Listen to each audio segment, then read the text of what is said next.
trail of these rock music icons.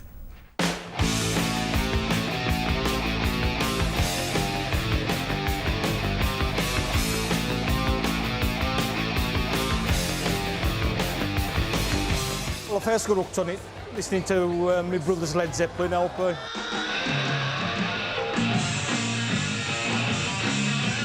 I don't know what it does. Over time, it just sort of clicked with me, and that was it. Once it was sold, I was sold for life. Liverpool gave us the Beatles, Sweden offered up ABBA, but here in the West Midlands, we provided the world with heavy metal.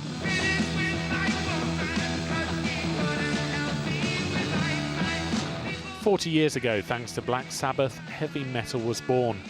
Now a brand new project aimed at creating the first digital archive of this form of music has been launched.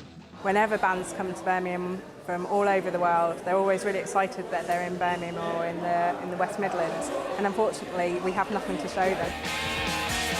Home of Metal have concentrated on 5 bands from Birmingham and the Black Country who played a vital role in shaping heavy metal music. While Led Zeppelin, Black Sabbath and Judas Priest may be familiar to many, the other 2 may not. Godflesh and Napalm Death, who invented the musical style grindcore. We didn't really set out to have a particular goal and say we will create a new genre. We wanted to distill certain aspects of the music that had influenced us into one whole unit, and as a result we did something that no one else had done.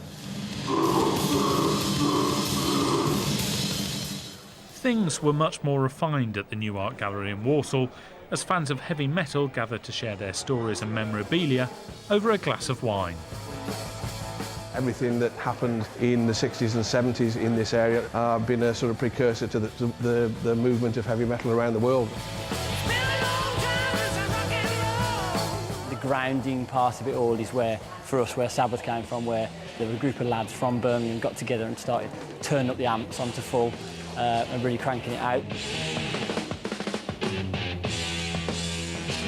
Hopefully we'll have something for future generations to look back on and know that this is where it all came from, this is where heavy metal was born. Ben Sidwell, BBC Midlands Today, Walsall. What the Midlands was responsible for. There you go. Absolutely. And earlier we asked you to send in your memories and pictures of your heavy metal days. Dear. Yeah, we've had a great response. Thank you all for your emails. Yes. Well, first, take a look at this. This is Stuart Cameron, who lives in Evesham. And 1979, this is how he looked. And this, well, this is him now. I'm not sure which one's better there, but there you go.